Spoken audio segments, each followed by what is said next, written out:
So I'm not seeing anyone waiting to come in. So at this point, I'd like to start our meeting. We really appreciate that you are joining us this evening. And tonight we'll be talking about downtown Guelph's parking master plan and the work that is being done to analyze and look at both what's existing and future oriented in terms of parking. So it is a webinar format. If you go to the next slide, please. Just want to do some introductions. So my name is Sue Cumming, and I'm Cumming & Company, and I'm working with BA Group and with the city, doing the engagement with the public and the stakeholders, and I will be facilitating our meeting this evening. Our key presenter tonight will be Stuart Anderson. Stuart is a senior associate with BA Group, and he will lead us through some context, some overview, which we hope will be important for you to then have some discussion following that. We also have Ralph Bond, who's a principal with the BA Group, who may be able to address some questions and comments that you have. And then we have Jamie Zettel. Jamie is a manager of parking operations for the city of Guelph, and he'll be listening in tonight. I know we're having a little bit of technical difficulties on answering, so he may not be able to answer you, but he certainly can hear you. And we've been working very closely with Jamie and hope we'll be able to provide some perspectives as they may come up. So if you go to the next slide, please, for me, Stuart. So the purpose of tonight's meeting is to really outline the key considerations for how the downtown parking master plan is being developed, to discuss with you the existing parking ecosystem and how it's working, and in that respect, giving you a little bit of information on the data that has been collected so far, then really to learn about your experiences parking downtown, your future needs, and some opportunities and ideas that you might have. We hope you're able to respond to your questions and comments as part of the presentation discussion to follow. Next, please. So in terms of the format for the meeting, BA is going to be giving the presentation live, followed by the Q&A. You'll note at the bottom of your screen, we're asking you to put in your questions and comments at any time by going to the Q&A box. If you click on that, you should easily be able to type in any comments or questions that you have into that box.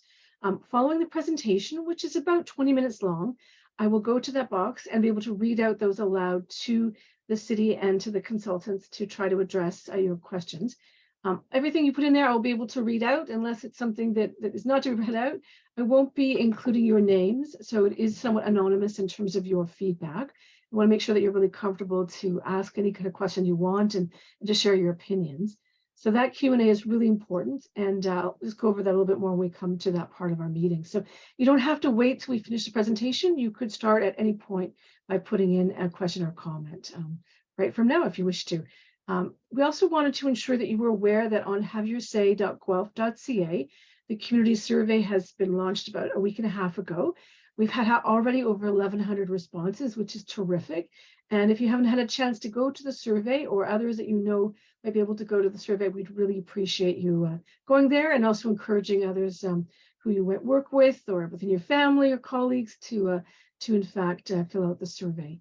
The video of tonight's presentation will also be posted on the haveyoursay.guelph.ca within a few days of the meeting, and a feedback report will be prepared and made available. So all of the questions and comments that you put in this evening will be part of our feedback report and our ongoing consideration and review of the work. Go to the next slide, please. So at this point, I'd like to call upon Stuart Anderson, who's going to give you context for the study. And then we have a few discussion questions that we hope to pose to you. And we certainly hope to hear your thoughts and ideas as we go. So Stuart, please welcome. And if you could start your presentation, that would be excellent. All right. Thank you, Sue. Hope you can hear me clearly. Sue, is that still good? Yes. Great. Thank you, everyone, for joining to talk about parking in downtown Guelph. It's good to be having a public meeting, and looking forward to the questions and discussion afterwards. So we, BA Group, if you missed the intro from Sue, we were retained by the city to re-look at the downtown parking master plan that was originally prepared back in 2015. So coming back to that study and looking at it again in the context of a lot of different things that have changed since then. So I'm going to go through some of those in the presentation and a little bit of a description on probably stuff that you all know, but we'll go through just to make sure you all know what we're looking at in the study. Right. So there's a few things that have changed in recent years. One or two are to do with trying to encourage, or the city trying to encourage different ways of traveling around. The transportation master plan is perhaps one of the biggest ones, and also the city has adopted the Race to Zero program, so trying to reduce carbon emissions down to zero in the near future. So there's a number of things that are changing or potentially changing the extent to which people drive and park downtown. So what we're going to try to do through the rest of the project this year is to come up with some estimates of how much parking is going to be required in the downtown for the future, and where that should be, and how it should be controlled. So that's what the study is trying to do in a nutshell. This is the area, just wanted to show everyone the area that we're looking at, which corresponds to the downtown secondary plan area that the city has for planning purposes.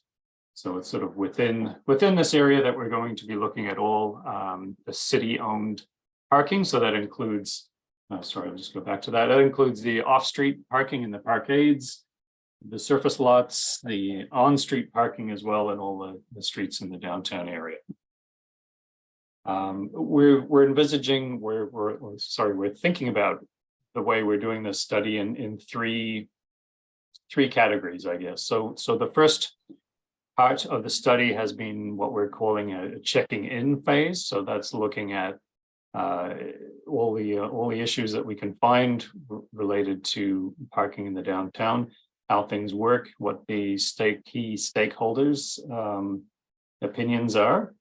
And the second phase we're going to be moving into is what we're calling the recalibrating phase. So that's looking at all the information we've gathered in the first part, and again, looking at what we think those future needs might be, and coming up with some draft recommendations. So this will be then coming forward towards the end of the year in September, will be an actual recommendation report going forward. So right now we haven't progressed to the point of coming up with recommendations. So we're still in the first phase in identifying stakeholders' needs, which is the point of tonight's meeting. This image is just trying to demonstrate graphically what things influence parking and how parking influences those things as well. So there's a number of different things that the city has engaged in and has put forward that influence parking. So there's a few there. I'll just pick out a few. I mentioned the Race to Zero already, the transportation master plan, but there's a number of other wide-ranging aspects of the downtown. So tourism, businesses, how they rely on parking, and economic development goals of the city as well. So that's a whole lot of things. So I mentioned at the outset what has changed since the last parking master plan. These are just some of the things we've identified that are quite different from the last time parking was looked at in a comprehensive way. So the obvious ones at the top are the amount of work from home that is going on now, and virtual meetings instead of going to downtown office buildings.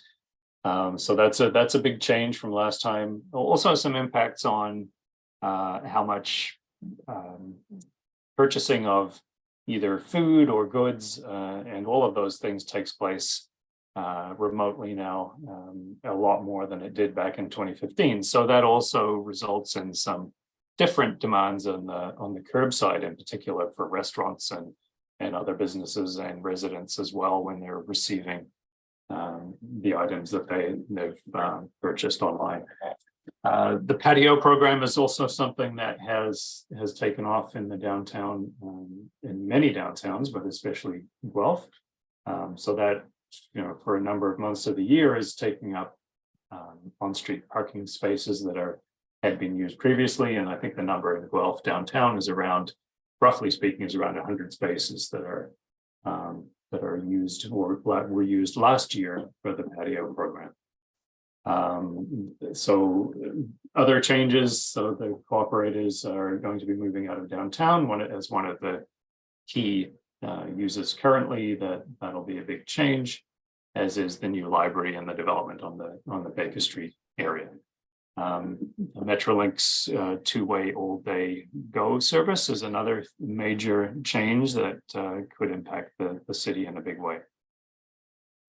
So that's most of the things. Or the other one I wanted to cover is, so the city is currently working on the downtown renewal projects. So looking at revitalizing all the old infrastructure and rebuilding streets. So there's another big piece of that the city is active in, which obviously is going to affect the on-street parking. That is still underway, so we don't have a recommendation for how that's going to affect the on-street parking as yet, but that will come out as those studies progress.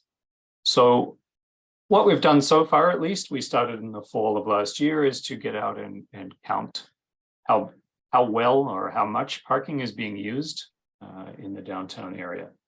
And that's included some parking surveys that took place in October and November. We did a number of different days, all day for those days, so weekdays and weekends. We also have some data that's available through the city's parking control systems, the gates, and also through some recently installed monitors, sensors that are in the pavement on Wyndham Street itself. So there's a lot of data we can put our fingers on. What it's telling us, obviously, right now is that there's a lot less demand than there was back in the 2015 master plan, and that's really, I think, just a function of how many people are working from home and hybrid work situations. So not everybody is downtown every day. So what we have also done is had some meetings with stakeholders of the downtown, including a number of different groups, to try to understand what the current issues are. And this meeting tonight is part of that program as well. So we're starting to explore what the needs are, what opportunities there might be related to parking in the downtown.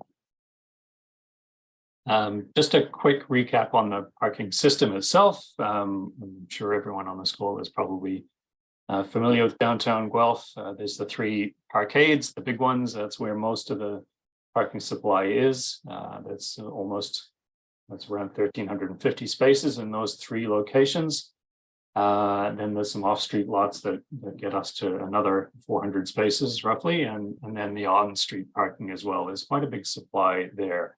In the core of the downtown, there's approximately 600 spaces, and that includes the ones that are that operate under the 2-hour free once a day program. That's really what I wanted to cover there. This is just a quick snapshot of summary of the parking surveys that we did back in October and November of last year. Just a quick snapshot. I want to go through all the details, but the green rectangles, if you can see them on your screen, are the larger green rectangles are the parkades, which, as you can see it, but they're around about 40% full at the peak. So again, that's a reflection of how well used, I guess, the downtown activity, or how different downtown activity is due to the work from home scenarios. The on-street stuff, especially on Wyndham, you can probably make out the red markings there. So that was over 80% occupied during the times we surveyed on those weekdays. So the on-street stuff is still looking pretty busy, but the off-street, not so much, at least when we reviewed it in the fall. Going back to the previous master plan, just a few more slides here. The previous master plan was looking at adding to the supply, and that master plan was done before the Market Parkade was built. So that was one of the recommendations, was that the Market Garage be built, and that was done and opened in 2019. There were recommendations to add additional parking on top of that as well. So that's what we're looking at today. Is it still needed? Where should it be? And those are the kind of questions we're going to be grappling with in the next few months. Some of the other things that have changed is the projections, how much growth is going to be in downtown Guelph. There's been a number of changes at the provincial level in particular about where growth should be and how much should be in major transit station areas. So that's also going to affect what we're looking at for downtown Guelph. So just a couple of ideas, and again, these aren't we haven't done the complex math yet, but these are just the back of envelope ideas on where we need to look at. So for the medium term, we think whatever use might replace what the cooperators is going to vacate in the downtown, there could be an increasing demand for that space, or increasing parking demand coming from different reuse of that space that could add, we think, possibly up to 600 spaces. So again, that's to be determined, but it looks like there could be an increase from that. And also, if things change from the current work from home patterns, we could see just an increasing demand just based on the current businesses and offices in the downtown. So in the long-term future, with that the growth I mentioned that should take place or could take place in the major transit station area downtown, there could be some new office space that could add employees through new office floor areas, and also new residential development that is likely to take place in the next, let's say, 20 to 30 years.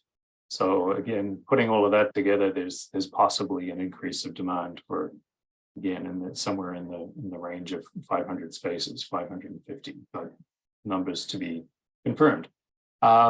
What may, of course, take place, I mentioned at the beginning, is the city's work on the transportation master plan is working at trying to improve transit and improve alternatives to driving downtown. So that will need to factor into the math on how much parking we think might be needed as well.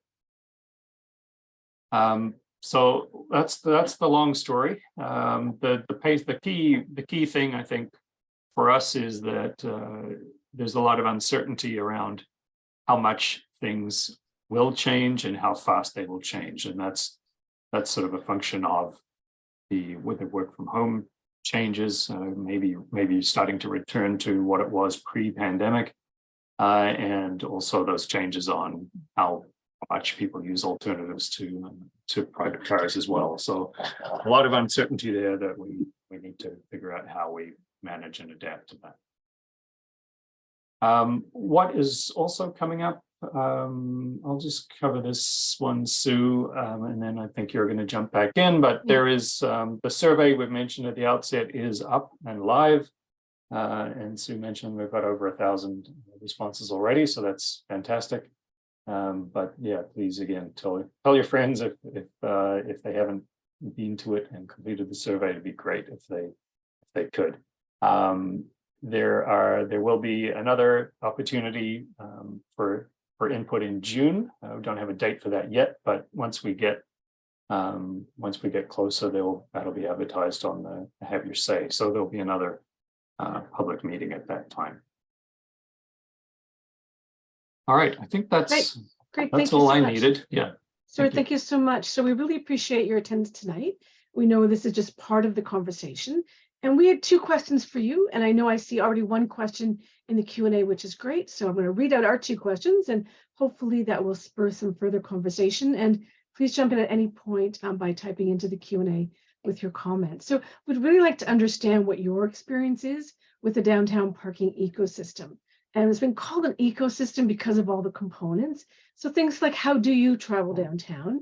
What do you find some of the challenges you experience currently with parking, whether that's accessibility to parking, whether it's the cost of parking, whether it's safety and security around parking, And then what is important to you when you decide how to get downtown?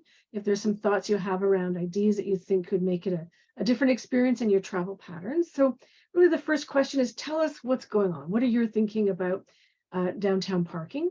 And the second thing is that the city starts to look at new strategies and looks at maybe allocating certain things. How bold should they be in trying to address both implementing strategic change, but also addressing the changes? And Stuart has identified a number of those that there already are being considered throughout the city.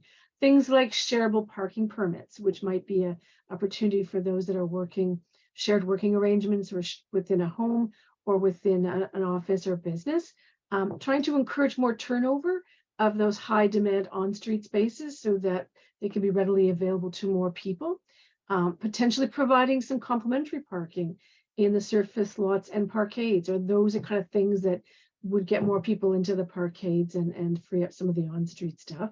Bike parking, we did meet with the GCAT and it was Guelph Coalition for Active Transportation. We know there's a demand and a need for bike parking, also electrical vehicle parking. Are there some thoughts you have around that? And transit, improving transit in those connections is really important. So there are many things the city is looking at, and a sense of, these are just a few examples that would be really helpful to hear some thoughts on. And I'm going to go to the questions right now. And I see the first one here is, it was announced today, and yes, thank you for bringing that. We are aware of that. It was announced today that Conestoga will be purchasing the Cooperatives building right in the heart of downtown. This could bring an estimated 5,000 students and approximately 125 staff. Will our current study evolve to new changes such as this and work with downtown businesses like Conestoga to develop new infrastructure? For example, this could bring great opportunities for securing bike parking by the Cooperatives building and the Guelph Central Station. So thank you very much for the question. And I know that announcement was, I think, around 11 today, so it's certainly percolating through the community. Is that something, Ralph or Stuart, you'd be able to address in terms of how this study is really factoring into that change of use that's occurring at the Cooperatives building? Yes, I can take a stab at that. Yeah, it's big news, and as far as our study goes, that's something we'll definitely need to look at. We haven't yet, because it's so fresh. We haven't spoken to Conestoga yet, but we'll need to have a good understanding of that when it happens, to confirm those student numbers and especially the staff numbers too. So there's a number of different ways this could affect things, and we'll need to be on top of how that works. I mean, we can use some examples we've had working with post-secondary institutions in other places to get a good idea of what we expect the demands might be for a college and student parking versus staff. So that we will be looking at all of those things as the study progresses, but we'd like to meet with Conestoga College as soon as we can to try to understand this a bit better. There's also a reference here to there's opportunities potentially for secure bike parking with this sort of new shift. And I know that did come up through some previous discussions. I don't know if Ralph or Stuart, you want to comment on how the study might be looking at bicycle parking because as a component to the master plan work. Yes, and I should have mentioned that at the outset when we're talking about what we're looking at in the downtown. It does include bicycle parking as well as car parking. So that's something we are going to be looking at. And I think this question is right on the mark, because universities, colleges in particular are often really good at bringing in this kind of thing, such as bike parking. So it seems like an opportunity to work with Conestoga and get some kind of whether it's a new facility on their property or whether it's something on city land that might sort of seek to have a good, secure bike parking that could encourage people to use it, and as an alternative again to providing additional vehicle parking. Thank you. Now go to the second question that's noted here. You talk about lots of empty space, but the Neve Parkade has turned into a full permit parking, which gives my business a hard time to have parking for customers. that Yes. something that Stuart, you or Ralph could address? Yes, I think one of the things, and that's a good point, and we've heard comments like that, not that exact comment necessarily, but we've heard comments like that through talking to some of the groups we've already spoken to in the downtown.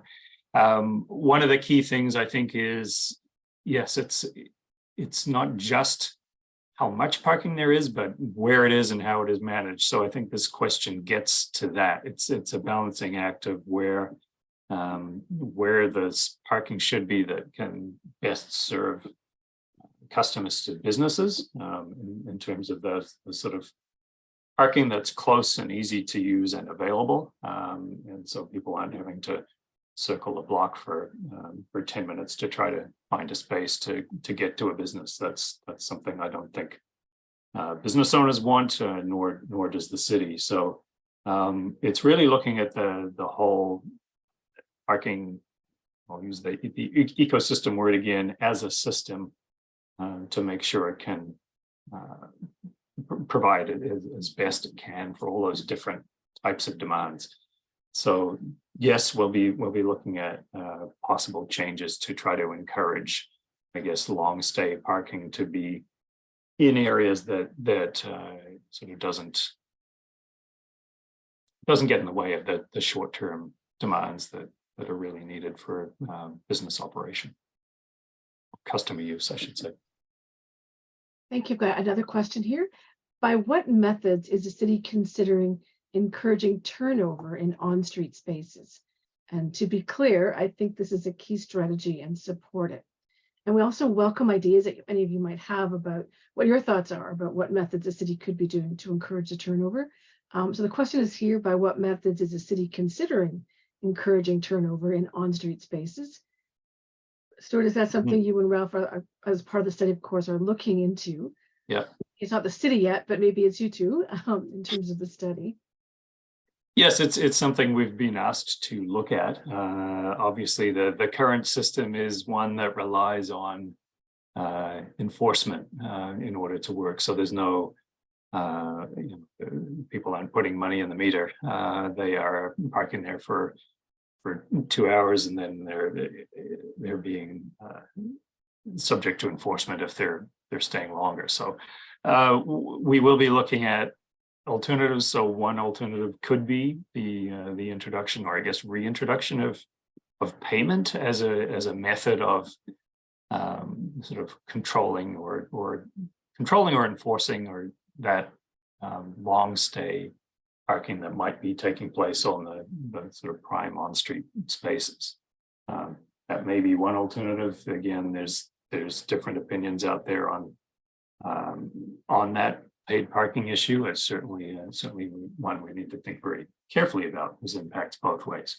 But that would be one thing. There's other methods. So the city has, I did mention they have installed sensors in the pavement on Wyndham, North Wyndham, and so they're able to now have a really good understanding of how long vehicles are parked in those spaces and what the turnover is. So part of the way we can identify and understand what changes might be helpful is to have a better understanding of exactly how things are being used right now. So we are now getting that information as a result of installing those in pavement sensors that detect when cars are over them. So more information is good and should let us look at different ways of trying to manage that. Thank you, Stuart. A follow-up from the previous question relating to the fact that the Neve Parkade is now a full permit facility. So any of the businesses located around it don't have access to that frequent or 1 or 2 hour, even 3 or 4 hour parking for the businesses. And a follow-up is that this individual referenced that they own a restaurant that has absolutely no close parking that is available in Wellington, which obviously is an impediment from their perspective to being able to attract and maintain customers to their business. So I think that's really important to learn that and hear that from this individual as something that would need to be looked at in terms of that specific case on Wellington relating back to the Neve Star Parkade. Ralph or Stuart, did you have a thought, or I don't know if you've uncovered that yet in your analysis, or is that something that we can note and follow back on and really kind of give that it's a good look?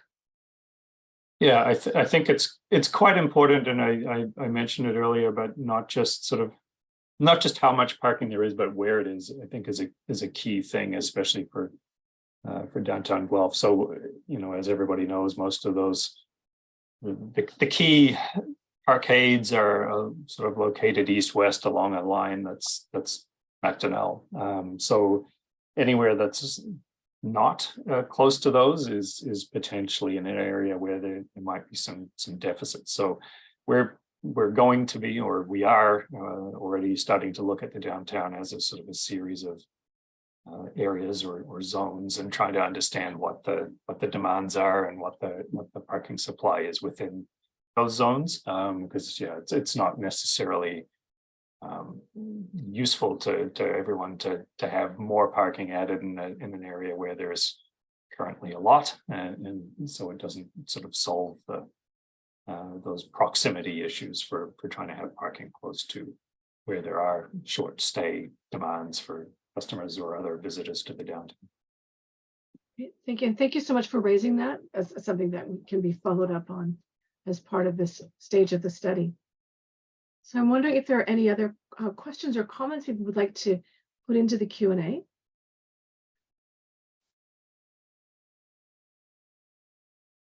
You might have ideas as well on how to encourage that high turnover. You might have ideas about the Neve Park Arcade. So we obviously welcome your ideas here as well. We'll give it a few minutes and see if there's some other things that are coming in.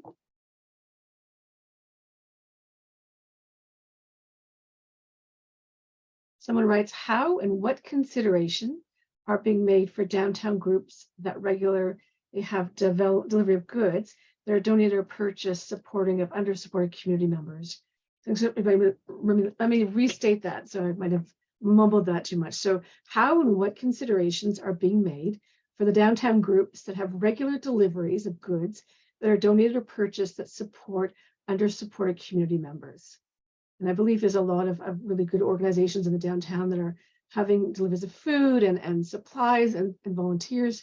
And what consideration of those is being made to ensure they have good access for deliveries? Yeah, I think one of the things, well, I know one of the things we're looking at is how that curbside space is managed, and so that includes parking and loading spaces as well for truck deliveries, and certainly you see it around town sometimes, especially on Macdonell, that sometimes trucks are parked in the middle of the street, literally unloading down, wheeling stuff down a ramp onto the middle of the road. So I think there's clearly some changes we can think about, look at. So I mean, I guess what I would say is that's not necessarily for sort of social service or whatever, or other groups, but if there's any particular requirements and locations, we'd hope to identify those through this type of meeting, but also meeting with other stakeholders in the downtown. I think there's some meetings coming up on,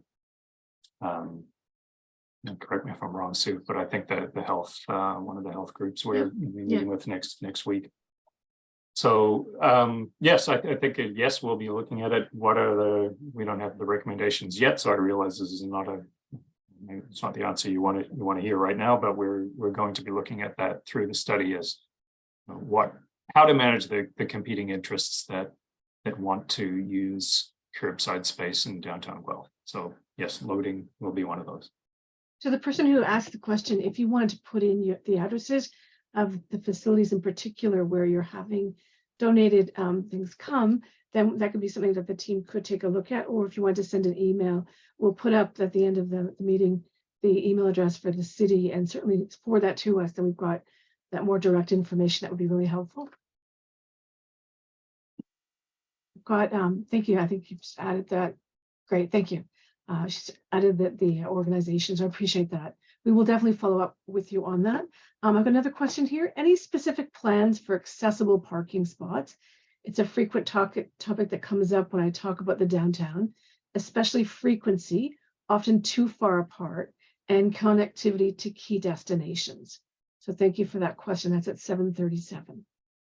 Yes, there will be specific plans for accessible parking.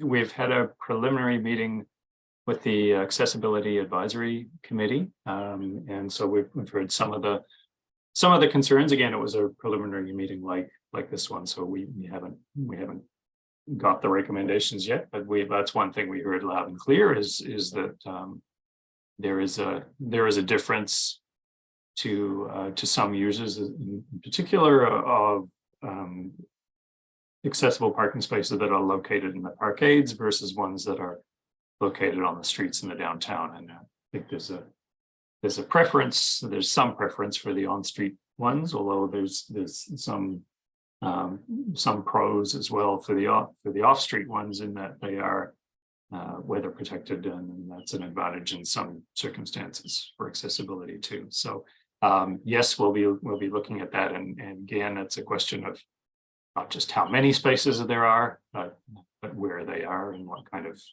function they are going to be serving, as far as employees versus visitors or customers. That's two different groups, and that have typically different length of stay requirements for those spaces.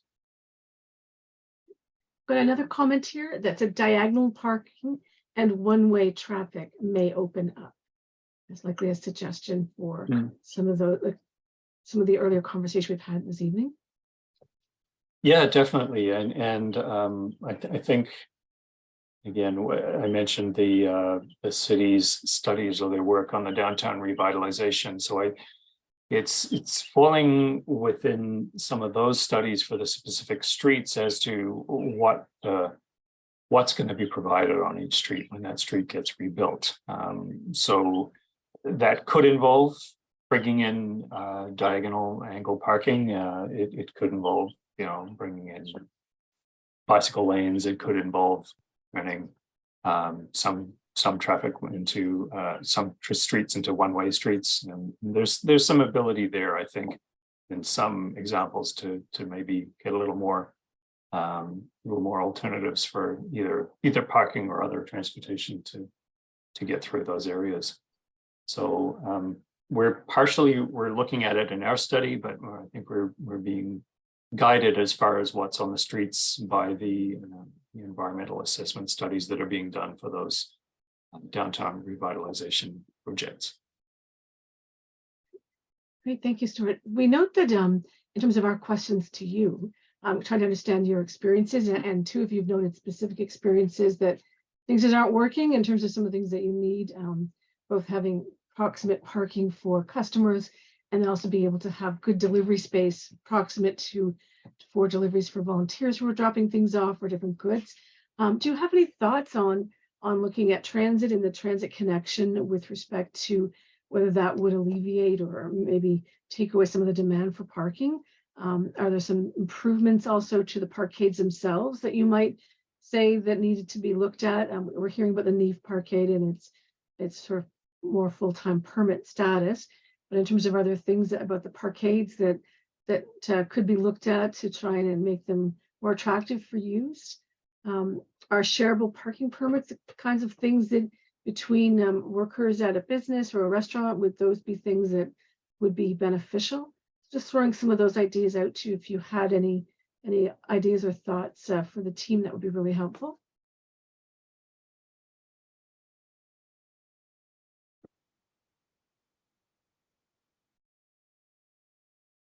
Give you a few minutes to see if anyone's really keen to type in some of that stuff for us.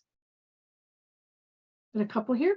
What are you considering regarding the 5 surface lots in terms of possible changes? Good question. We don't know the answer to that one yet. I mean, depending on how the math works out, we could be looking at a I mentioned in the long term, and again, this is sort of beyond 2041, so quite far in the future.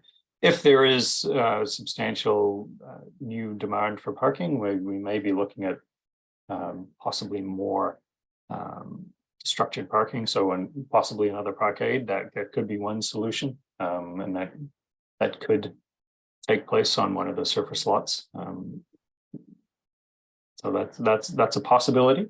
I wouldn't say we're going to go there yet, but we'll need to work out the study to get the best idea we can, at least, of what the numbers might be. Would that also potentially start relate to the cost of parking in terms of whether that's paid parking or whether there's some complementary parking in those lots to encourage the maybe a bit longer term user to go to the lots as opposed to be on the street? If that's part of the analysis or the work that the team is doing.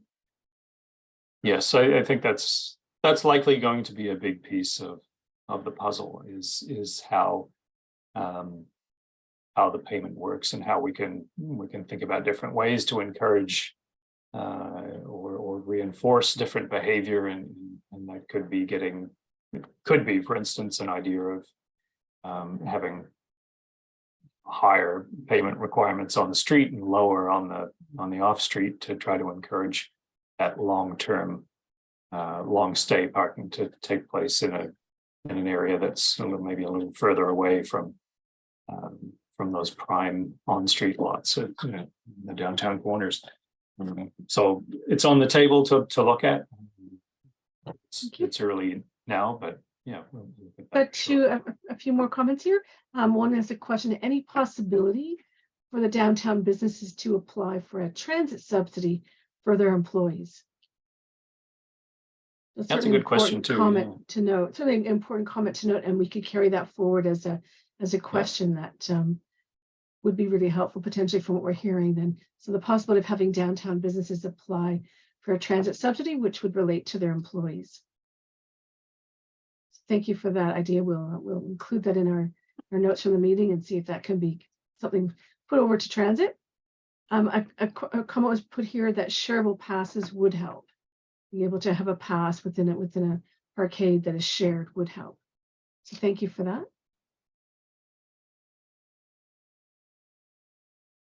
So I'm wondering if there are any comments on the conditions of the parkades in terms of there are obviously the east to the west and the New Market Parkade. If there's any thoughts, comments on just a general feeling around those, we'd certainly welcome any feedback you have on those. And also maybe the affordability of parking too, and if it had any comments on affordability overall. Someone writes, thank you for having this meeting. Thank you very much, appreciate people attending. And then that person writes, it's not a question, but to inform us. We are businesses on Wellington under the River Mill building, and we'd like you to know that we are not really accessible. One and only and closest accessible parking spot is all the way around the building. And even if our clients, customers try to reach us, taking the city accessibility bus in the wintertime, they're being dropped off all the way down the road. So thank you for that. That's an important comment to note as the others, and appreciate that you're giving us information that can be looked at.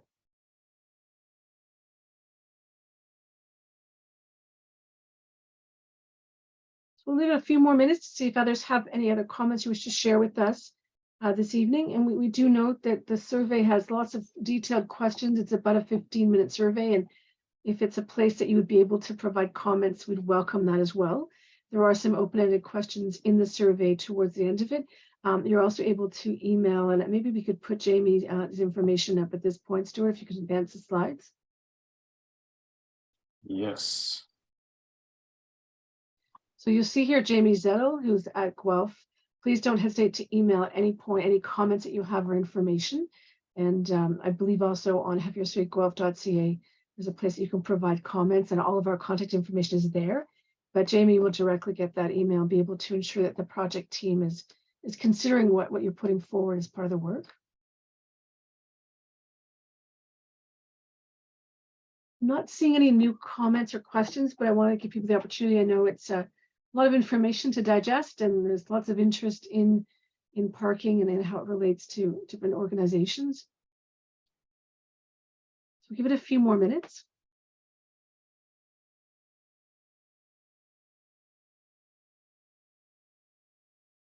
While we're doing that, our next step is to take all of the public input that we're receiving, take a look at the survey input, to carry on with some of the key stakeholder meetings that we're having and more to have.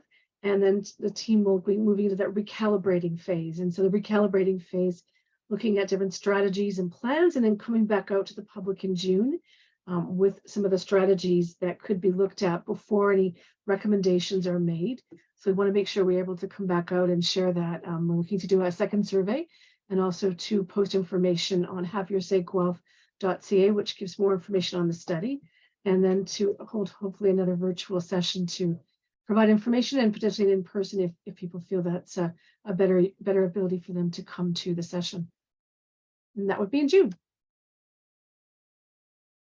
I'm not seeing any further questions or comments at this point in time. I would like to thank everyone for your participation. It's most appreciated.